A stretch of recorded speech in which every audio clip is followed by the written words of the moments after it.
पदार्थ है जो एक ज्ञायक भाव निर्मल नित्य निज परमार्थ है।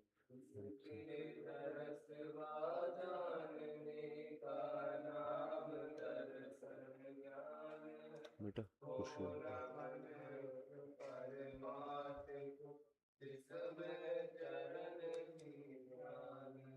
निज आत्मा को जान कर पहचान कर जम कर अभी जो बन गई परमात्मा पर्याय में भी वे सभी। गेट लगा दिया।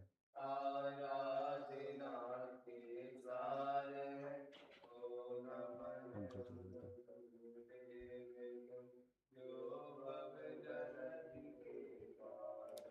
है भव चक्र से जो भव्य जन को सदा पार उतारती जग जाल में एकांत को जो रही सदा नकारती।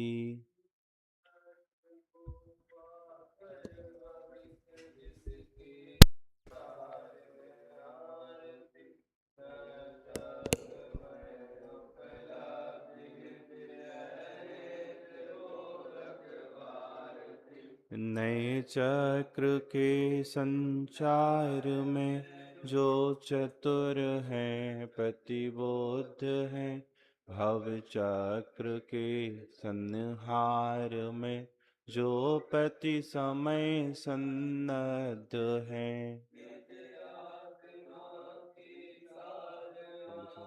पेपर वहीं चल रहा है लाइब्रेरी में।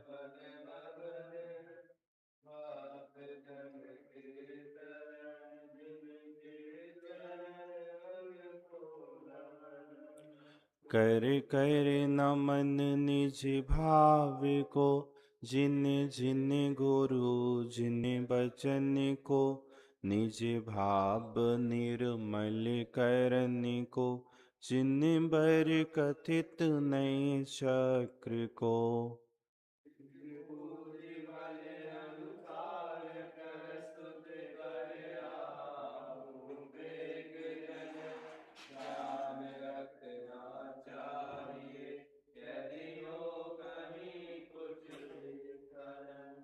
बेटा वो गेट इसलिए बंद करवाए हैं क्योंकि ऊपर कक्षा चल रही है।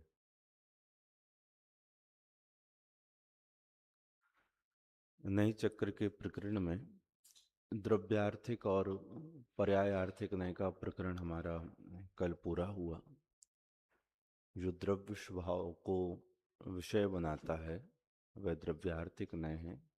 जो पर्याय स्वभाव को विषय बनाता है वह पर्यायार्थिक नय है।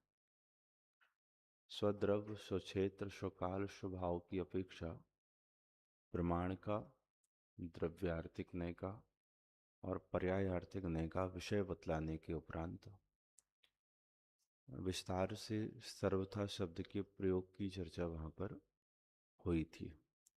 उसके बाद फिर द्रव्यार्थिक और पर्यायार्थिक नय के भेद प्रभेदों के साथ यह प्रकरण पूरा हुआ। आज जो अगला प्रकरण है शब्द नय अर्थ नय और ज्ञान नय का वो हम यहाँ से आरंभ करेंगे।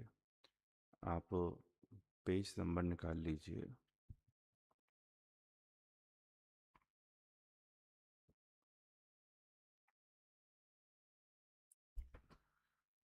दो 266 266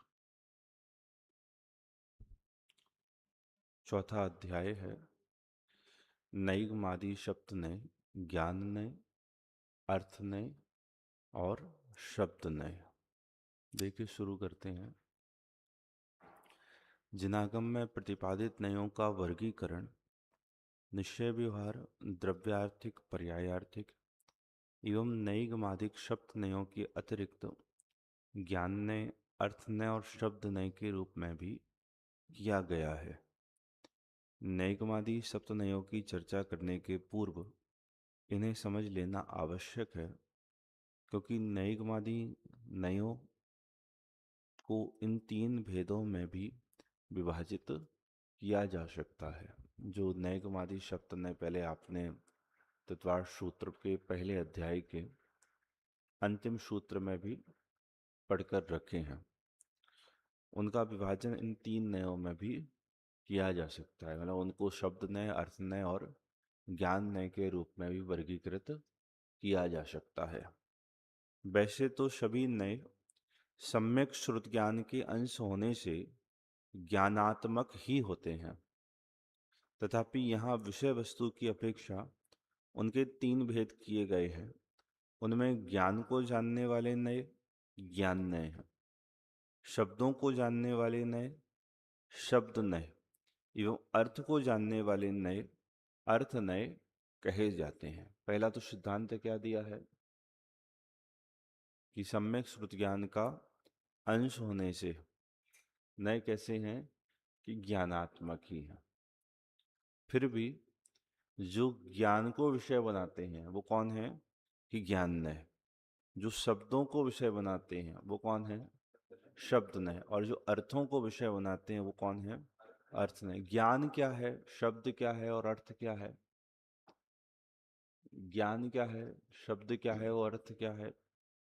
अर्थ तो आपको ख्याल में आता है कोई वस्तु, वो क्या है कि अर्थ है। शब्द जो वस्तु के वाचक हैं वो शब्द हैं। और ज्ञान कौन कि ज्ञान में जो जानने में आया, वो जो ज्ञान की पर्याय है, वो जो ज्ञान की झलकन है, वो क्या है कि ज्ञान। तो जो ज्ञान को विषय बनाए, मतलब ज्ञान में जो झलका, ज्ञान में जो प्रतिबिंबित हुआ, उसको विषय बनाए वो है ज्ञान नय। जो शब्दों को विषय बनाए वो है शब्द नय। और जो वस्तु को विषय बनाए वो है अर्थ नय। जगत के संपूर्ण पदार्थों को भी तीन भागों में विभाजित किया जा सकता है, ज्ञानात्मक, अर्थात्मक एवं शब्दात्मक। ये बहुत अच्छा प्रकरण है, यदि थोड़ा सा आप सुनोगे, मतलब एक कक्षा का ही प्रकरण है, आज पूरा भी हो जाएगा। एक दो बातें बड़ी समझ लो हर्ष उत्पन्न करने वाली हैं, प्रमोद उत्पन्न करने वाली हैं। भाई आपको जैसे ही कुछ नया खास स्पेशल जिसकी आपकी कल्पना भी नहीं थी, उस कल्पना से परे जानने को मिलता है तो अपने आप अच्छा लगता है। तो क्या कह रहे हैं हम कि जगत में तीन तरह की वस्तुएं हैं, ज्ञानात्मक, अर्थात्मक और शब्दात्मक। कौन है ज्ञानात्मक, कौन है अर्थात्मक, कौन है शब्दात्मक। देखो, ज्ञान की जिस पर्याय में सत असत पदार्थ झलकते हैं वह ज्ञान पर्याय ज्ञानात्मक वस्तु है। ज्ञान पर्याय में झलकने वाले पदार्थ अर्थात्मक वस्तु हैं और उन पदार्थों को प्रतिपादन करने वाले शब्द शब्दात्मक वस्तु। क्या ज्ञानात्मक वस्तु कौन है, शब्दात्मक वस्तु कौन है और अर्थात्मक वस्तु कौन है। ज्ञान पर्याय में जो सत असत वस्तुएं झलकी, मतलब जो हैं और जो नहीं है, जो ज्ञान पर्याय में झलकी वो तो सब क्या है ज्ञानात्मक। और जो वस्तु है वह कौन है अर्थात्मक। और जो उनको कहने वाले, उनके जो प्रतिपादन करने वाले शब्द हैं वो सब क्या है शब्दात्मक। गाय नामक पदार्थ अर्थात्मक वस्तु है, उसे जानने वाली ज्ञान पर्याय ज्ञानात्मक वस्तु है और गाय नामक शब्द शब्दात्मक वस्तु है। इस प्रकार गाय नामक शब्द के तीन अर्थ हो गए, गाय को जानने वाला ज्ञान, गाय नामक पशु और गाय नामक शब्द। तो कितनी गाय हो गई, तीन गाय हो गई। एक तो गाय नामक वस्तु, एक उसको जानने वाला ज्ञान और तीसरा उसको कहने वाले शब्द। और देखो, इसका तात्पर्य यह हुआ कि गाय नामक पशु को तो गाय कहते ही हैं, अरे गाय को जानने वाले ज्ञान को भी गाय कहा जाता है। गाय शब्द की भी गाय संज्ञा है। प्रकरण ख्याल में आ रहा है आपके। तीन प्रकार के विषयों को बनाने वाले तीन प्रकार के नए, और ये कह रहे हैं कि दुनिया में शब्दात्मक, अर्थात्मक और ज्ञानात्मक वस्तुएं भी हैं। मतलब जगत में हम तीन प्रकार से पदार्थों का वर्गीकरण कर सकते हैं। और देखो, निष्कर्ष रूप में कहा जा सकता है कि ज्ञान में प्रतिबिंबित गाय ज्ञानात्मक गाय, उच्चरित या लिखित गाय शब्द शब्दात्मक गाय और दूध देने वाली असली गाय अर्थात्मक गाय है। इसी प्रकार ज्ञान में प्रतिबिंबित वस्तु ज्ञानात्मक वस्तु है। वस्तु स्वरूप का प्रतिपादन करने वाले शब्द इस शब्दात्मक वस्तु हैं और द्रव्य गुण पर्याय में पदार्थ अर्थात्मक वस्तु हैं। इसी आधार पर कहा जा सकता है कि ज्ञानात्मक वस्तु को विषय बनाने वाले नए ज्ञाननय हैं, अर्थात्मक वस्तु को विषय बनाने वाले नए अर्थनय हैं और शब्दात्मक वस्तु को विषय बनाने वाले नए शब्दनय हैं। शब्दनय से एक पॉइंट क्लियर हुआ सबके? क्या बात क्लियर हुई आपके? कि जगत में तीन प्रकार की वस्तुएं हैं, एक ज्ञानात्मक, एक शब्दात्मक और एक अर्थात्मक, और इनको विषय बनाने वाले तीन प्रकार के नए। अब जो दूसरा प्रकरण शुरू कर रहे हैं उसमें ये बतलाएंगे कि किसका विषय ज्यादा है और किसका विषय कम है। देखो, शब्द नय से अर्थ नय का विषय अधिक है और अर्थ नय से ज्ञान नय का। क्यों? क्योंकि ज्ञान नय की विषय वस्तु असीम है, क्योंकि वह सत पदार्थों संबंधी ज्ञान को तो अपना विषय बनाता ही है, साथ में असत कल्पनाएं भी ज्ञान नय का विषय बनती। किसका विषय ज्यादा है? तो बोले सबसे ज्यादा सबसे कम विषय तो शब्दों का है, उससे ज्यादा विषय किसका है? अर्थ का, पदार्थ का है, और उससे ज्यादा विषय किसका है? ज्ञान का है। शब्द नय का विषय सबसे कम है, उससे ज्यादा अर्थ नय का विषय है, और उससे ज्यादा ज्ञान नय का विषय। क्यों? क्योंकि शब्द नय की वस्तुएं सीमित है, अर्थ नय की विषय उससे अधिक है, लेकिन ज्ञान नय का विषय तो असीमित है, क्योंकि ज्ञान जो है उसको तो जानता ही है, जो नहीं है ज्ञान उसको भी जानता है। मतलब जो सत है, जिसकी सत्ता है, वो तो ज्ञान का विषय बनता ही है, लेकिन जगत में जिसकी सत्ता भी नहीं है, ज्ञान का विषय वो पदार्थ भी बनते हैं। देखो आगे कहते हैं, लोक में जो वस्तु है उसे तो ज्ञान जानता ही है, किंतु जिनकी लोक में सत्ता ही नहीं, ऐसी वस्तुएं भी ज्ञान का ज्ञेय बनती हैं। असीम कल्पना लोक में विचरण करने वाले ज्ञान को रोकने में कौन समर्थ है? लोक में गधा नामक पशु भी है और सींग भी है, ना सही गधे के सिर पर, किसी और के सिर पर सही, गाय के, भैंस के, किसी के भी सिर पर सही, पर सींगों की भी सत्ता तो है ही। ज्ञान को यह जरूरी नहीं कि वह उन सींगों को गाय के सिर पर ही देखे, वे अपने विकल्पों में, अपनी कल्पना में गधे के सिर पर भी सींग देख सकता है। बात समझ में आ रही है?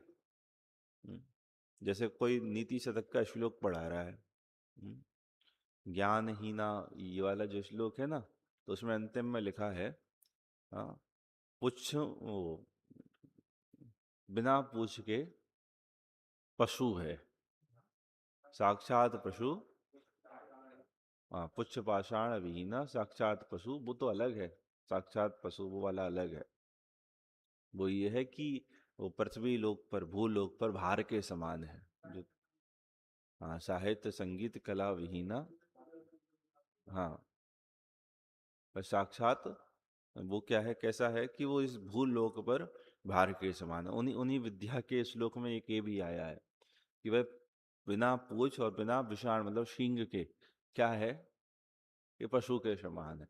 अब कोई पढ़ता पढ़ता कोई विद्यार्थी ये सोचे कि जब पढ़ा रहे हो गुरुजी, अध्यापक, शिक्षक, तो ये सोचे कि यदि किसी मनुष्य की पूछ हो तो वो कैसा लगेगा, किसी मनुष्य के सींग हो तो वो, ऐसा सोचा जा सकता है ना?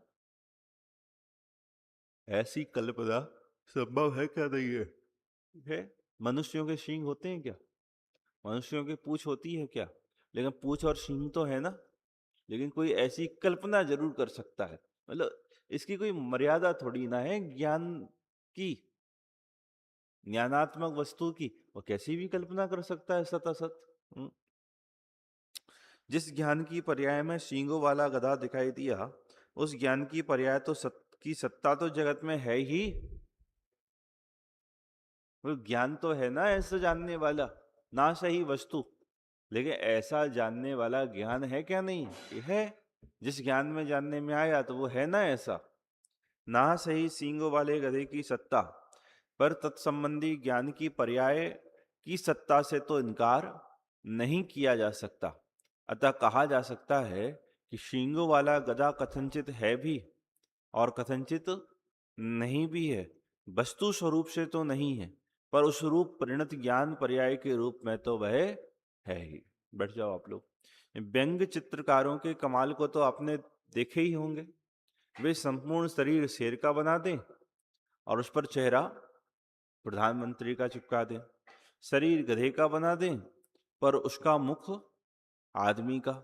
यदि ऐसी असत वस्तुएं उनके ज्ञान का ज्ञेय नहीं बनती तो उनके चित्र कागज पर नहीं उतर सकते थे। यद्यपि लोक का विस्तार भी कम नहीं है, अनंत है, पर कल्पना लोक का विस्तार तो उससे भी अनंत गुणा है। मान लीजिए मैं एक ऐसे आदमी की कल्पना करता हूं जिसके 1000 मुख हो, 2000 हाथ। क्या कोई मना पर्याय ज्ञान का धारी मेरी मन की इस बात को नहीं जान सकेगा? मना पर्याय ज्ञान किसे कहते हैं अंश? मति ज्ञान नहीं, मैं मना पर्याय ज्ञान पूछ रहा हूं।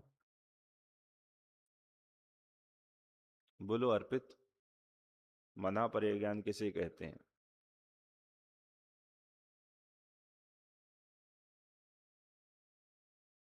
बोलो सजल।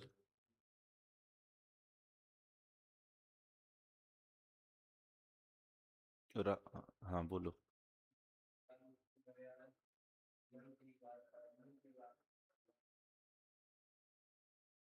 परिभाषा शब्द सा होनी चाहिए।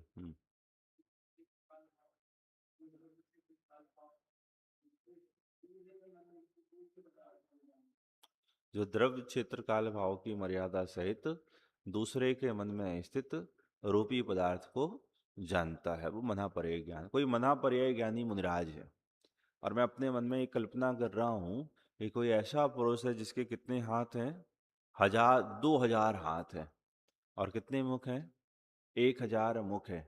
तो वो मेरे मन में स्थित इस पदार्थ को जानेंगे क्या नहीं जानेंगे?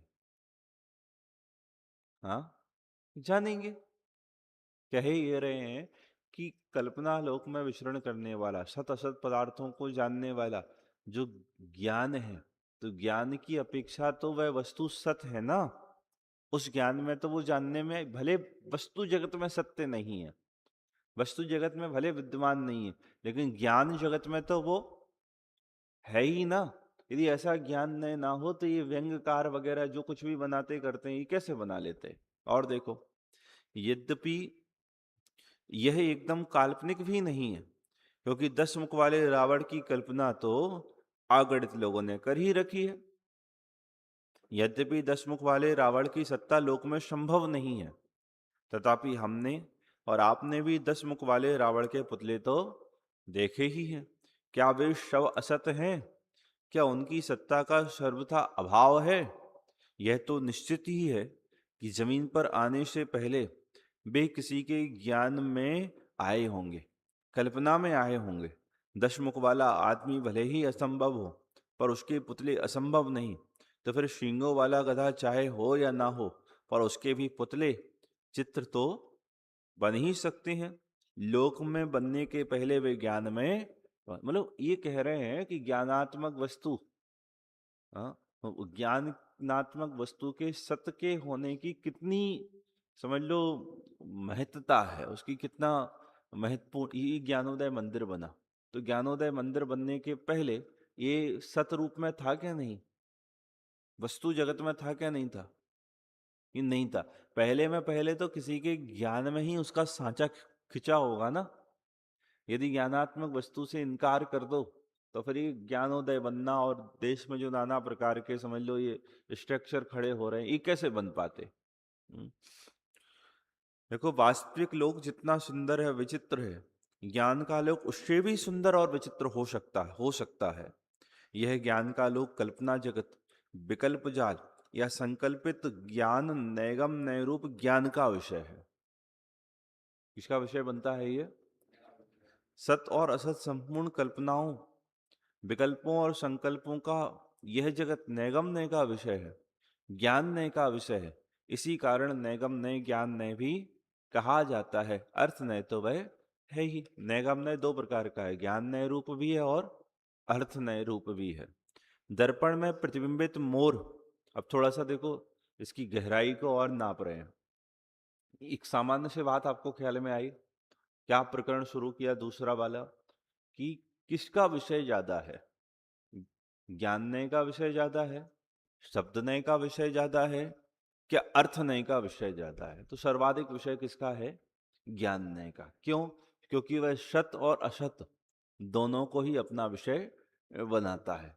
उसके बाद एक बात चढ़कर क्या कही, कि भले ना से ही वस्तु जगत में ज्ञानात्मक पदार्थ की सत्ता, लेकिन वह ज्ञान के रूप में तो सत है ना, ज्ञानात्मक जगत में तो वो है ना, और उसके होने की क्या आवश्यकता है, उसके होने की क्या समझ लो अ, उसकी महत्ता है, ये बात यहाँ पर स्पष्ट की है। दर्पण में प्रतिबिंबित मोर, मोर तो है ही नहीं, मोर का परिणमन भी नहीं है, दर्पण की ही स्वच्छ अवस्था है, दर्पण का ही परिणमन है। उसे जानने वाले ज्ञान का ज्ञेय भी दर्पण है, दर्पण की निर्मल अवस्था है, मोर नहीं। दर्पण में कोई मोर दिख रही है, दर्पण में क्या दिख रही है, और मोर अपने पंख ऐसे ऐसे हिला के डांस कर रही है, नृत्य कर रही है। तो मुझे एक बात बताओ, दर्पण में मोर है क्या नहीं है? दर्पण में मोर है क्या नहीं है? नहीं है। और दर्पण में वो जो नाच रही है, वो दर्पण में मोर का परिणमन है क्या नहीं है? दर्पण में मोर का परिणमन है क्या नहीं है? वस्तु जगत की मोर अलग है, वस्तु जगत के मोर का परिणमन, लेकिन दर्पण की मोर अलग है और दर्पण के मोर का परिणमन अलग है। दर्पण में क्या है, कि दर्पण में बाहर की मोर नहीं है, लेकिन दर्पण में दर्पण की मोर है। क्या कहा? दर्पण में किसकी मोर है? यथार्थ में, सच्चाई में वो कोई मोर मोर नहीं है, वो तो दर्पण की ही अपनी निर्मल अवस्था है। दर्पण के सामने आदि तुम खड़े हो और उसमें आप दिख रहे हो, और यहाँ पर आपके कुछ दाग लगा हुआ है, और दर्पण में भी वो दाग दिख रहा है, और आप दर्पण को ऐसे साफ करो तो साफ हो जाएगा आपके चेहरे का दाग। क्यों? दर्पण में आपके चेहरे का दाग थोड़ी ना है, दर्पण तो प्रतिबिंब स्वरूप है, वो तो दर्पण ही है। अभी अभी थोड़ा समझना, ये बहुत सुंदर प्रकरण है। अभी आप समय सार का कर्ता कर्म अधिकार पढ़ोगे, उसमें भी ये उदाहरण आने वाला है मोर का। यदि आपको अभी अभी समझ में आ जाए, बाहर अग्नि जल रही है और दर्पण में अग्नि प्रतिबिंबित हो रही है, बाहर की अग्नि गर्म है और दर्पण की अग्नि गर्म है क्या नहीं है? क्यों? क्योंकि दर्पण की अग्नि अलग है, बाहर की अग्नि अलग है। बाहर की अग्नि का दर्पण की अग्नि में कुछ नहीं है, और दर्पण की अग्नि का बाहर की अग्नि में कुछ नहीं है। एक्चुअल में दर्पण में जो अग्नि है वह दर्पण की ही निर्मलता है, वह दर्पण का ही अपना प्रतिबिंब है। उसको जानने वाला जो ज्ञान है, किसको? दर्पण की मोर को जानने वाला ज्ञान किसको अपना विषय बना रहा है? दर्पण की मोर को, क्या बाहर की मोर को? दर्पण में मोर देख रहे हैं तो ज्ञान किसको देख रहा है? कि दर्पण ही देख रहा है। देखो पढ़ो, दर्पण में प्रतिबिंबित मोर, मोर तो है ही नहीं, मोर का परिणमन भी नहीं है, दर्पण की ही स्वच्छ अवस्था है, वो दर्पण की ही निर्मलता है। हाँ। जितना मलिन होगा उतनी स्पष्टता से प्रकाशित और प्रतिबिंबित नहीं कर सकेगा। दर्पण का ही परिणमन है, उसे जानने वाले ज्ञान का ज्ञेय भी, दर्पण की मोर को जानने वाले ज्ञान का ज्ञेय भी कौन है? ये दर्पण है। दर्पण की निर्मल अवस्था है, मोर नहीं है। अब इसको ज्ञान पर और ज्ञानात्मक वस्तु पर घटित करो। ज्ञान में जो सत असत पदार्थ जानने में आए, ज्ञान में जो सत असत पदार्थ जानने में आए, ज्ञान ने किसको विषय बना रहा है? उस ज्ञान को ही अपना विषय बना रहा है, ना कि वस्तु जगत को अपना विषय बना रहा है। वस्तु जगत को विषय बनाने वाला तो अलग नय है, शब्दात्मक जगत को विषय बनाने वाला तो अलग नय है, ज्ञानात्मक जगत को विषय बनाने वाला कौन है? ज्ञान नय। इसी प्रकार ज्ञान में प्रतिबिंबित होने वाले सत असत पदार्थ तत्संबंधी विकल्प संकल्प कल्पनाएं ज्ञान ही है, ज्ञान का ही परिणमन है, ज्ञान के अतिरिक्त और कुछ नहीं। उन्हें जानने वाले ज्ञान का ज्ञेय वह ज्ञान ही है, ज्ञान पर्याय ही है। उस ज्ञेय रूप ज्ञान में झलकने वाले अन्य पदार्थ नहीं। मतलब उस ज्ञान को जो विषय बना रहा है वो किसको जान रहा है? क्यों ज्ञान को जान रहा है, किसी बाहर की वस्तु को वह नहीं जान रहा है।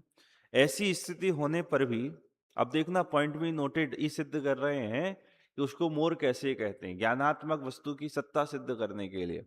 ऐसी स्थिति होने पर भी जिस प्रकार मोर में मुग्ध लोग दर्पण में प्रतिबिंबित मोर को देखकर उसे दर्पण ना कहकर क्या कहते हैं, मोर ही कह देते हैं। भैया वो क्या है कि वो मोर है, वो क्या है कि मोर है। उसी प्रकार ज्ञान पर्याय में प्रतिबिंबित सत असत ज्ञेयों को देखकर उस ज्ञान पर्याय को उसमें प्रतिबिंबित ज्ञेयों रूप भी कह दिया जाता है। जैसे दर्पण में प्रतिबिंबित होने वाली मोर वास्तव में दर्पण की स्वच्छता और दर्पण की ही निर्मलता है, लेकिन उसे क्या कह देते हैं कि मोर कह देते हैं। ऐसी ज्ञान में झलकने वाले जो सत असत पदार्थ हैं वास्तव में वह ज्ञान का ही परिणमन है, तथापि उसे क्या कह देते हैं, उस पदार्थ, उस विषय, उस वस्तु रूप भी उसे कह दिया जाता है।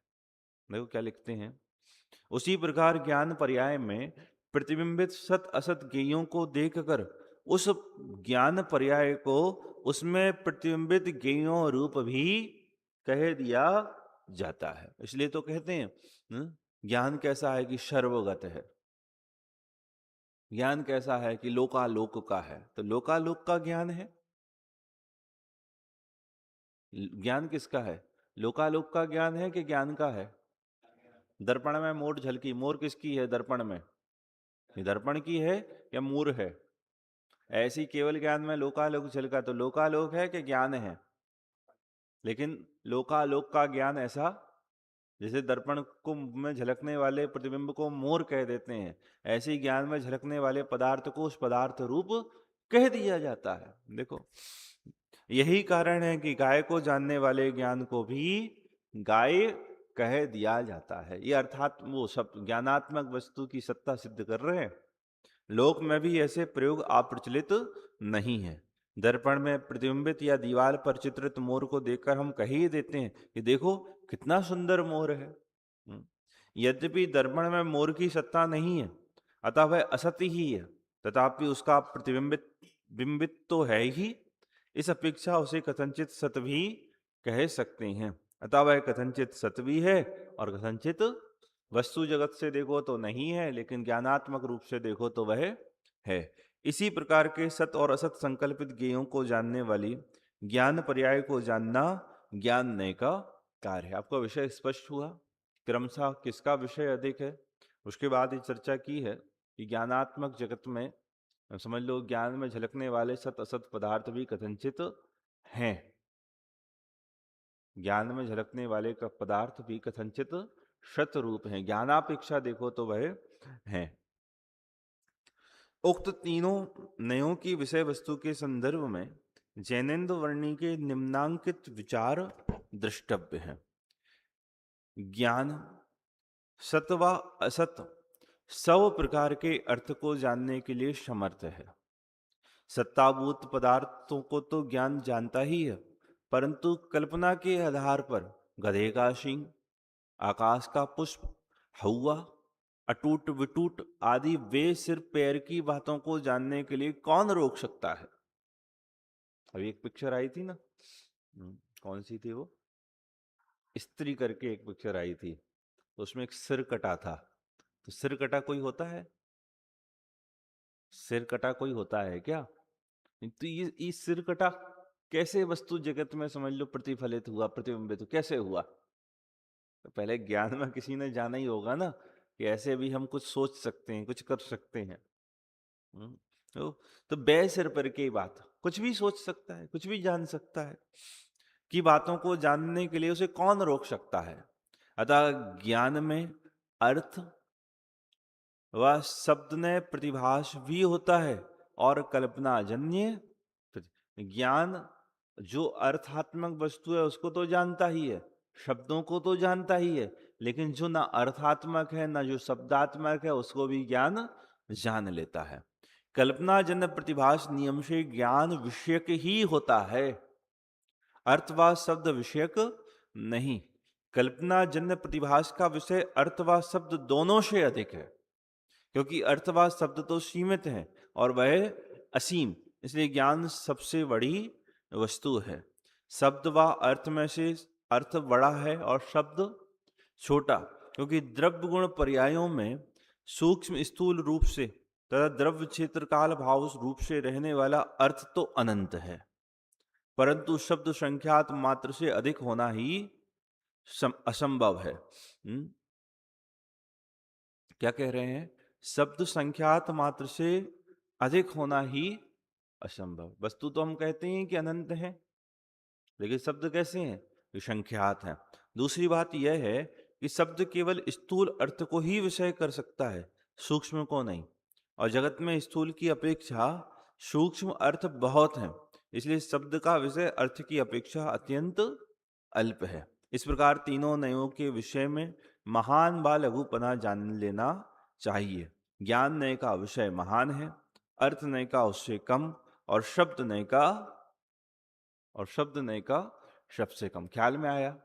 सत असत पदार्थों को जानने वाला ज्ञान नय का विषय अधिक है, उससे ज्यादा अर्थ नय है, द्रव्य क्षेत्र काल भाव रूप से, द्रव्य गुण पर्याय रूप से सूक्ष्म और स्थूल, और शब्द बहुत सीमित है। शब्द कैसे हैं?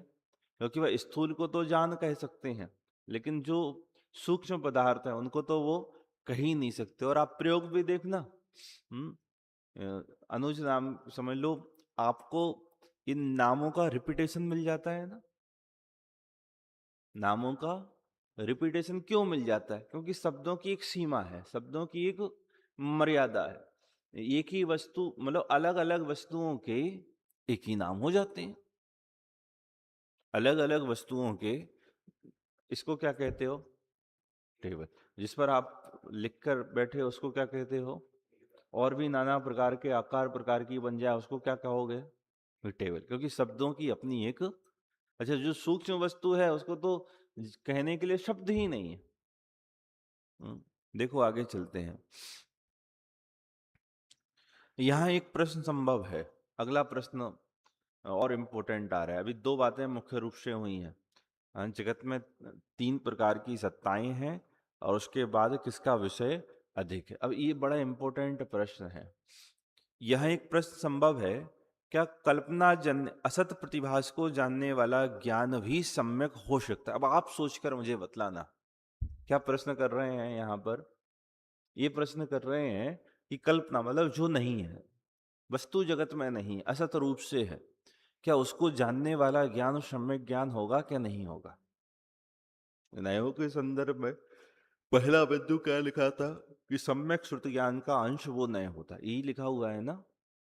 नए सम्यक ज्ञान रूप श्रुत के अंश हैं, श्रुत ज्ञान के अंश है, इसका मतलब नए सम्यक ज्ञान रूप है।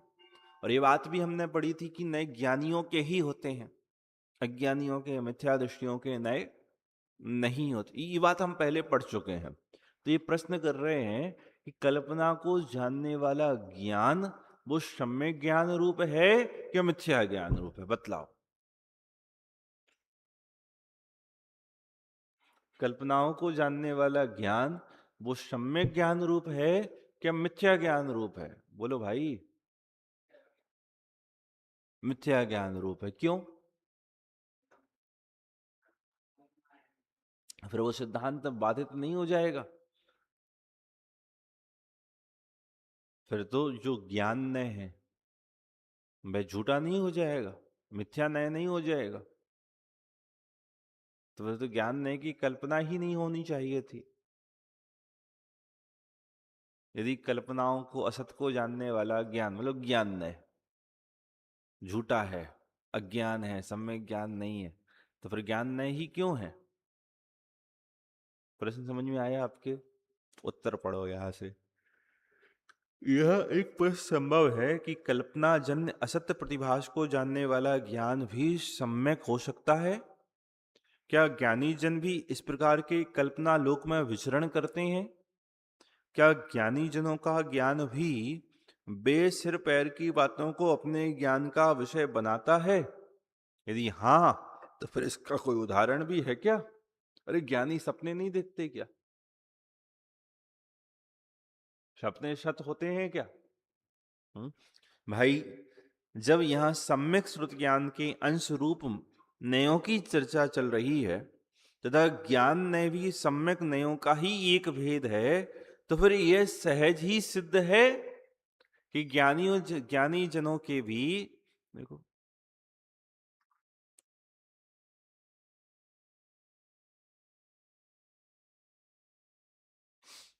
कहेंगे को भी इस प्रकार के संकल्प विकल्प व कल्पनाएं पाई ही जाती हैं एवं उन्हें जानने वाला ज्ञान ने भी उनके ही, मतलब ज्ञानियों के इस प्रकार की कल्पनाएं भी होती हैं और उसको जानने वाला ज्ञ होता है, उसको जानने वाला ज्ञान भी होता है। और देखो, क्या ज्ञानी जन स्वप्न नहीं देखते हैं? स्वप्न में दिखाई देने वाला संपूर्ण वस्तु जगत असत काल्पनिक ही तो होता है। जो कुछ स्वप्न में दिखाई देता है वह सब कुछ ज्ञान पर्याय के अतिरिक्त और क्या? वह ज्ञानात्मक जगत के अलावा और है क्या? और देखो,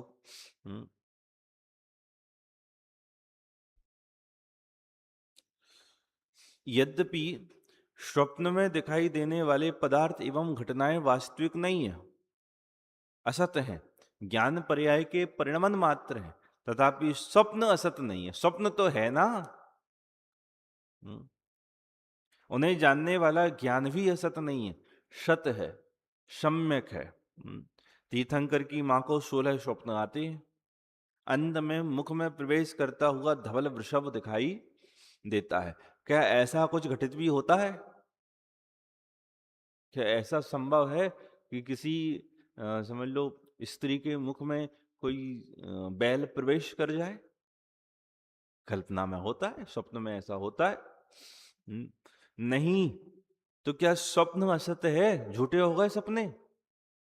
उनके आधार पर होने वाला तीर्थंकरों के जन्म संबंधी ज्ञान भी असत है क्या?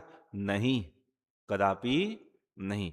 इसी प्रकार ज्ञानी जनों को और देखो, तत्व प्रचार संबंधी सत असत विकल्प भी होते ही हैं कि यह ऐसा करना और ऐसा नहीं करना, ऐसे नाना प्रकार के, मतलब जो हो सकते हैं और जो नहीं हो सकते हैं, जो होते हैं जो नहीं होते, ऐसे नाना प्रकार के विकल्प उनके होते हैं। ना जाने कितनी योजनाएं उनकी कल्पना में अवतरित होती हैं। उनके सभी संकल्प या विकल्प पूरे तो नहीं हो सकते। हजारों में एकाध योजनाएं ही क्रियान्वित हो पाती है। क्रियान्वित ना हो पाने मात्र से सभी संकल्प विकल्प या कल्पनाएं अवस्तु तो नहीं मानी जा सकती। ज्ञानात्मक वस्तु तो वे हैं ही। सोचते हैं ऐसा करेंगे ऐसा करेंगे, कितने काम होते हैं और कितने काम नहीं भी होते हैं। तो नहीं हुए तो वो ज्ञान में थे क्या? नहीं, ज्ञान में तो थे। उक्त ज्ञानात्मक वस्तु को जानने वाला नय ही ज्ञानमय है और वह नियम से ज्ञानी के ही, क्योंकि नय कोई भी हो वो किसके होते हैं? ज्ञानियों के ही होते हैं। क्या हमारे सम्यक ज्ञानी आचार्य भगवंतों ने, देखो आगम का उदाहरण दे रहे हैं, काल्पनिक कथाएं लिखकर हमें समझाने का प्रयास नहीं किया है? किसी विषय को समझाने के लिए ज्ञानी जन काल्पनिक उदाहरणों को भी प्रस्तुत करते ही हैं। धर्म परीक्षा आदि ग्रंथ इसके सशक्त उदाहरण है। एक ग्रंथ है धर्म परीक्षा आचार्य अमित गति देव का, इसमें मूर्खों की चर्चाएं की हैं। मतलब नाना प्रकार के मतों के निराकरण करने के लिए उन्होंने कुछ काल्पनिक कथाएं बनाई हैं। तो वो कौन थे? अरे मुनिराज थे, निर्गंत वीतरागी संत, महान ज्ञानी तपस्वी मुनि भगवंत थे। देखो उन्होंने भी इस तरह की कल्पना करके हमको सतमार्ग का प्रेरणा, सतमार्ग पर लगने की बात कही। तो उदाहरण तो सब काल्पनिक ही थे ना। और देखिए, ये सब चीजें ज्ञान नय के विषयभूत ज्ञानात्मक जगत में ही आती हैं। यह ज्ञानात्मक जगत कथनचित सत्य है और कथनचित, अब मुझे बताओ कथनचित सत्य कैसे और असत कैसे है? जल्दी बोलो।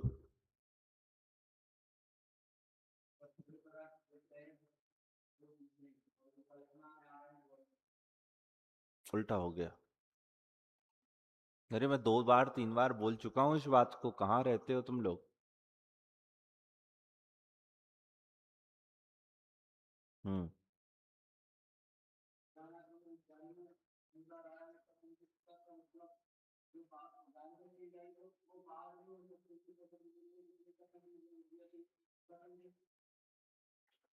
हम्म।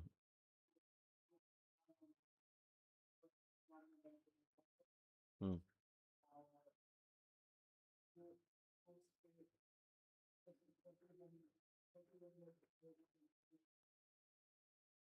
आदि सही हो गई। ज्ञान की अपेक्षा वह है, ज्ञान में तो है ना। अभी आदि और रह गई, असत कैसे है।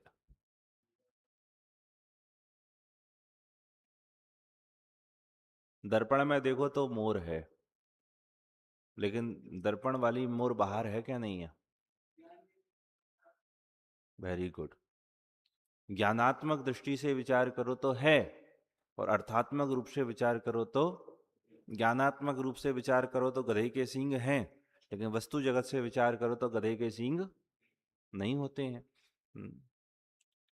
जिस तरह अभी अभी जो जो उदाहरण यहाँ दिए वही सब लगा लो ना, अट्टू बट्टू, हाँ, जिम पतूता, जो कुछ भी था, ये ज्ञान में तो हो सकता है, लेकिन वस्तु जगत में माता के मुख में प्रवेश करता हुआ बैल वृषभ हो सकता है, लेकिन वस्तु जगत में ऐसा संभव नहीं। तो ज्ञान से देखो तो है, लेकिन वस्तु जगत से देखो तो ये सब चीजें ज्ञान नहीं के विषयभूत ज्ञानात्मक जगत में ही आती हैं। यह ज्ञानात्मक जगत कथनचित सत है और कथनचित असत है। ज्ञान पर्याय में उस प्रकार की कल्पना सचमुच ही उत्पन्न हुई है, अतः वह सत्य ही है। तथापि यह भी सत्य है कि वस्तु जगत उस कल्पना के अनुरूप नहीं है, अतः वह असत भी है। विभिन्न अपेक्षाओं से देखने पर वह सत्य भी है और असत भी है। भाई, इस कल्पना लोक या संकल्प जगत को, एक बहुत गंभीर और गहरी बात यहाँ आने वाली है, आप समझना, जितने भी लोग आलस्य प्रमाद में हों, बहुत गंभीर बात एक इस पैराग्राफ में आने वाली है। भाई, इस कल्पना लोक या संकल्प जगत को विषय बनाने वाला यह ज्ञान ने मात्र है ही नहीं, बस है, अत्यंत उपयोगी भी है। एक तो आप अन्य अन्य दृष्टि से विचार कर लो, यदि ज्ञान में नाना प्रकार की कल्पनाएं नहीं होती तो वस्तु जगत में वो कैसे उत्कीर्ण होती, कैसे बनती। भाई, कोई चित्रकार पहले चित्र सोचता है, फिर वो उकेरता है। कोई शिल्पकार पहले सोचता है, फिर शिल्प की समझ लो संरचनाएं करता है। मतलब कितना उपयोगी है ये। अभी यहां दूसरे नजरिए से इस बात को भी कहने वाले हैं। देखो भाई, इस कल्पना लोक या संकल्प जगत को विषय बनाने वाला यह ज्ञान नए मात्र है ही नहीं, अपितु अत्यंत उपयोगी भी है। यदि यह नहीं होता तो फिर ज्ञान पर्याय सबको तो जानती, पर स्वयं को नहीं जान पाती। स्वयं में प्रतिबिंबित सत असत काल्पनिक संकल्प विकल्पों को भी नहीं जान पाती। अधिक क्या कहें, ज्ञानियों द्वारा तत्व प्रचार की योजनाएं भी ना बन पाती और ना वे क्रियान्वित ही हो पाती। देखना, इसमें मुझे जो महत्वपूर्ण बात लगती है वो क्या लिखी है, स्वयं को भी नहीं जान पाती। क्या लिखा है, अब पढ़ो इसको, पैराग्राफ को शुरू से इस दृष्टिकोण से। कल्पना जगत या संकल्प जगत को विषय बनाने वाला यह ज्ञान ने मात्र है ही नहीं, अपितु अत्यंत उपयोगी भी है। क्या कह रहे हैं कि जो ज्ञान ने ज्ञानात्मक वस्तु को अपना विषय बनाता है, ज्ञानात्मक वस्तु मतलब जो ज्ञान में सत असत पदार्थ जानने में आते, उस ज्ञान पर्याय को जो अपना विषय बनाता है, यदि यह ज्ञान ने ना हो, किसको विषय बनाने वाला, किसको विषय बनाने वाला, ज्ञान को विषय बनाने वाला यदि ज्ञान ने ना हो, देखो, यदि यह नहीं होता तो फिर ज्ञान पर्याय अर्थ ने, शब्द ने, अर्थ ने क्या करता है, अर्थ को जानता है। शब्द ने किस क्या करता है, शब्द को जानता है। अर्थ नय किसकी पर्याय है? ज्ञान की। शब्द नय किसकी पर्याय है? शब्द नय नहीं, मतलब अर्थ नय मतलब वस्तु को उस एंगल से देखना, वस्तु को उस एंगल से देखने वाला जो ज्ञान का परिणमन रूप है, सम्यक श्रुत ज्ञान रूप है, सम्यक श्रुत ज्ञान के अंश रूप है। फिर से ज्ञान नय, अर्थ नय क्या है? ज्ञानात्मक है, ज्ञान के परिणमन रूप है। बात समझ में आ रही है क्या नहीं आ रही है? हाँ, ज्ञान नय, अर्थ नय किसके परिणमन रूप है? ज्ञान के परिणमन रूप है। चाहे वो शब्दों को विषय बना रहा हो, चाहे वो अर्थ को विषय बना रहा हो। क्लियर इतनी बात?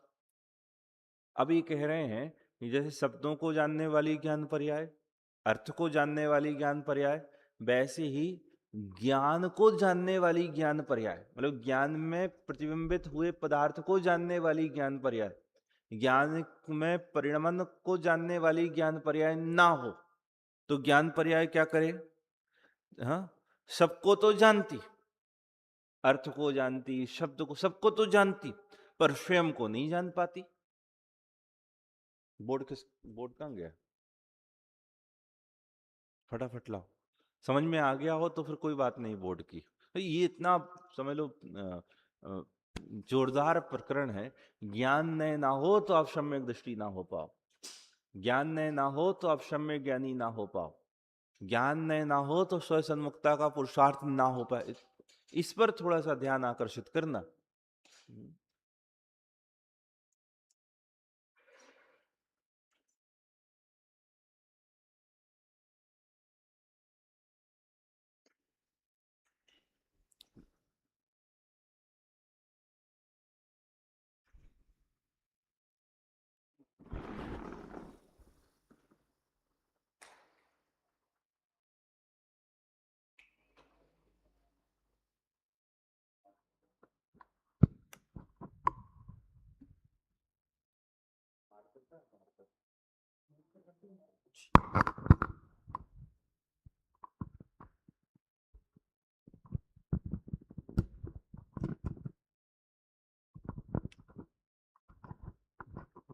देखो, ये 3 प्रकार के नए हुए हमारे।